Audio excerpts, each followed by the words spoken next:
Bonjour à tout le monde. Alors aujourd'hui, je vous fais une petite vidéo sur une petite compétence que je trouve hyper utile, qui est de savoir trouver une base d'un sous-espace vectoriel rien qu'à partir de ces équations. Alors pourquoi je trouve ça utile? D'abord parce qu'il y a des exos où on vous demande ça, donc clairement je ne suis pas la seule à penser que la compétence est utile si ça vient jusque dans les exercices. Je trouve que c'est vachement pratique quand vous résolvez un système linéaire, plutôt d'écrire la solution sous une forme méga moche et tout ça. Ça va vous soutenir si vous pouvez écrire ça sous une forme jolie avec justement en disant que c'est l'espace vectoriel engendré par bidule machin chouette, autrement dit trouver une base. Et en fait c'est pas difficile, vous allez voir, à partir de l'équation, d'être capable d'écrire une base à partir de ce truc là. Alors comment est-ce qu'on fait? Eh ben on va résoudre le système et ensuite on va mettre sous forme jolie. Alors allons-y, on va résoudre le système. Alors c'est un système linéaire qui a trois inconnus et une seule équation. Il n'y a rien à faire. Ça y est, il est déjà sous forme échelonnée. C'est fini, ça c'est mon système. L1 égale L1, pof, rien à faire. Alors comment est-ce que je résous ce système-là? Eh bien ici, vous voyez, j'ai une équation et j'ai trois inconnus. Autrement dit, j'ai une inconnue principale et deux inconnues secondaires. Alors la stratégie, j'espère que vous vous souvenez, c'est de mettre les inconnues secondaires à droite. C'est x égale moins 2y moins z. Et la stratégie ensuite, c'est de compléter ce système-là pour écrire y égale y et z égale z. Autrement dit, j'ai une seule inconnue principale. Du coup, je vais compléter avec les inconnus qui me manquent afin de pouvoir faire apparaître les trois inconnus qui sont là. Vous allez voir à quoi ça sert. Parce qu'en fait, là, je vais refaire apparaître x, y, z et ensuite je vais exhiber une base. Alors, c'est parti. Qu'est-ce que je vais faire là? Je vais aligner ça super proprement. Donc, je vais dire x, y, z et je vais tout aligner, les y avec les y. Donc, ce truc-là, ça fait moins 2y moins z. Ça fait une fois y plus 0z. Ça fait 0y plus une fois z. Autrement dit, ce truc-là, je peux le réécrire en le vecteur x, y, z, je l'écris verticalement cette fois, égale la somme de ce premier vecteur-là, moins 2y, y, 0y, plus moins z, 0z, 1z. On continue, donc là il y a des équivalences tout le long, hein, je pense, ouais. Alors on continue, x, y, z égale.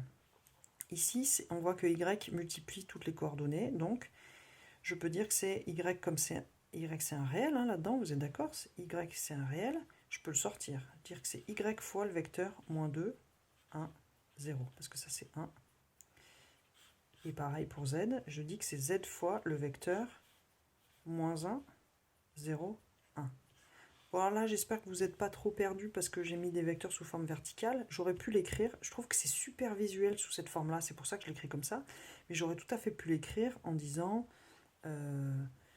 x, y, z égale moins 2y, y 0 plus moins z, 0, z. Et puis repérer les machins comme ça en faisant sortir y, moins 2,1,0, etc. Moi, je trouve que c'est super visuel parce qu'en fait, le y, le moins 2, 1, 0, je le vois là directement. Et le moins 1, 0, 1, je le vois là directement. Et en fait, ça va être ça mes vecteurs de base, tout simplement. Donc là, ça me dit, si je suis dans f, c'est, je m'écris x, y, z dans R3. Et je m'écris sous la forme x, y, z égale y fois le vecteur moins 2, 1, 0 plus z fois le vecteur moins 1, 0, 1. Et y et z, ils sont quelconques. Ok, c'est y et z, c'était mes inconnus secondaires, ce sont mes paramètres, c'est la paramétrisation de mon espace en fait. Donc qu'est-ce que je suis en train de dire quand je suis en train de dire ce truc-là? Je suis en train de dire que mon vecteur x, y, z est une combinaison linéaire quelconque, puisque y et z sont mes deux degrés de liberté, et une combinaison linéaire quelconque de ces deux vecteurs-là. Et bah du coup c'est ma base ça en fait. Donc c'est fini là, c'est vraiment terminé. Donc comment je fais? Je change un peu de page. Je vous remets ce que j'avais. F égale x, y, z appartenant à R3 tel que x, y, z égale y fois le vecteur. Qu'est-ce que j'avais trouvé? Moins 2, 1, 0.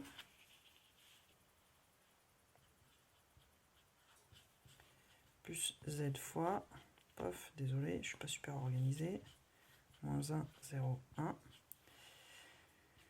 avec y et z quelconque, des réels quelconques. Autrement dit, je suis en train de dire que f, c'est l'espace vectoriel engendré par les deux vecteurs, moins 2, 1, 0 et moins 1, 0, 1. Et le truc magique, c'est que si vous avez fait le job proprement de la résolution du système linéaire, ces trucs-là, c'est une famille libre. Et donc là, vous avez votre base de f. Voilà. Donc, j'espère que ça vous a pas semblé trop compliqué, parce que la réalité, c'est que c'est vraiment pas compliqué du tout. Hein. Vous voyez, on revient là. Je garde mon équation. Et j'ai aucun calcul à faire, en fait. C'est juste une question de mise en page, finalement. Je prends mon équation, je mets les y et z dans le second membre, j'aligne tous les trucs bien propres, pof, pof, j'aligne. Je sors le y, je sors le z, de sorte à avoir un truc comme ça. Et une fois que j'ai fait ça, les deux vecteurs que je trouve, c'est ma base. Ok? C'est juste ça. Alors je vais donner un autre exemple, histoire que ça rentre un peu, mais vous allez voir, c'est vraiment pas... Enfin, bref. Il suffit de savoir résoudre un système, quoi. Alors, le deuxième exemple, f, je vais encore prendre un sous-espace de R3. Alors, qu'est-ce que j'ai choisi pour celui-là? J'ai pris au pif les nombres, j'espère que c'est pas trop compliqué. Et x plus y moins 2z, moins 2, pardon, z égale 0. Voilà, donc ça c'est encore un sous-espace vectoriel de R3, parce que c'est défini comme l'intersection de deux hyperplans, autrement dit défini avec deux équations de combinaison linéaire égale 0. Donc vous pouvez faire l'exercice, si vous n'êtes pas convaincu, faire l'exercice de prouver que c'est bien un sous-espace vectoriel, que c'est stable par somme et par multiplication externe. Bref, je vous laisse faire la preuve, moi je vais me contenter de juste trouver une base. Alors pour trouver une base, c'est la même manip que tout à l'heure, on va résoudre le système, et on va présenter les solutions du système sous une forme jolie qui va mettre en évidence les vecteurs de la base. Alors c'est parti, allons-y pour le système. X plus 2y moins z égale 0. X plus y moins 2, décidément, moins 2z égale 0.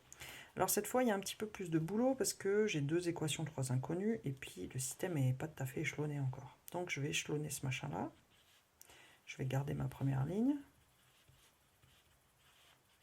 Et puis pour la deuxième, pour échelonner, je vais enlever le x. Je vais faire L2 moins L1.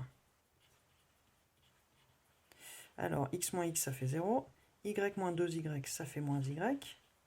Moins 2z, moins z. Donc, moins z, ça fait plus z. Donc, ça fait moins z égale 0.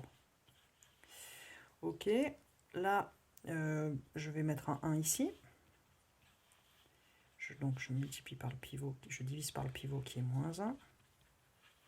Autrement dit, ça me fait... Je fais moins L2. Ça va me faire y plus z.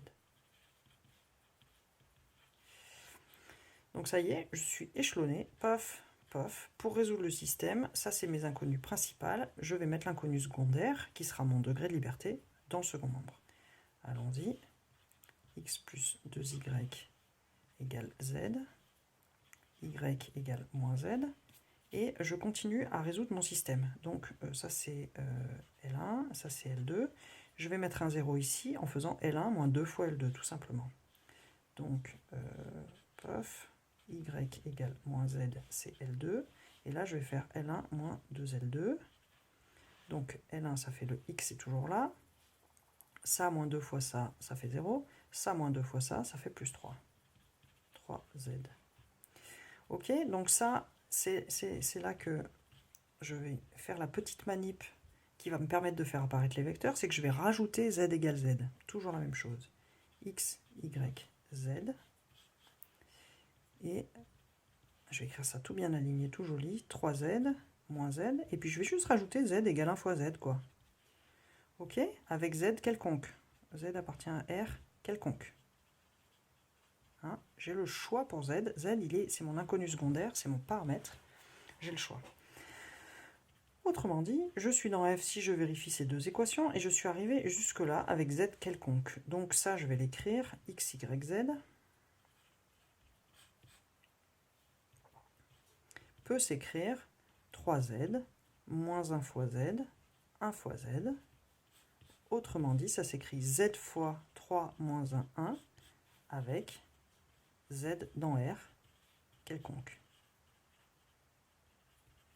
Ok, donc F, c'est l'ensemble des x, y, z de R3, tel que x, y, z égale z fois 3 moins 1, 1, avec z appartenant à R. Autrement dit, ce truc-là, c'est l'espace vectoriel engendré par ce vecteur-là, 3 moins 1, 1.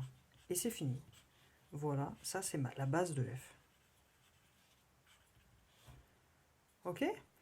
Donc si je récapitule, trouver la base d'un sous-espace vectoriel donné par deux équations, ça revient à juste résoudre le système linéaire.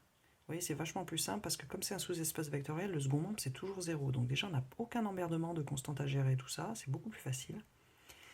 On met sous forme échelonnée, on résout le système, et ensuite il s'agit juste de faire une jolie présentation des solutions du système. Si vous savez présenter comme il faut les solutions de votre système, c'est-à-dire sous cette forme-là, l'espace des solutions, ça c'est la bonne façon de présenter les solutions d'un système linéaire. Si vous savez ça, et bien gratos, vous avez la base de votre espace vectoriel, et ça vous donne très facilement une base. Voilà, j'espère que cette astuce vous a été utile, que vous avez compris comment faire. Sinon, je vous laisse commenter, envoyer des mails et puis poser des questions en classe si vous avez l'immense privilège de m'avoir en TD. Ou en cours. Allez, au boulot, travaillez bien et puis belle journée à vous.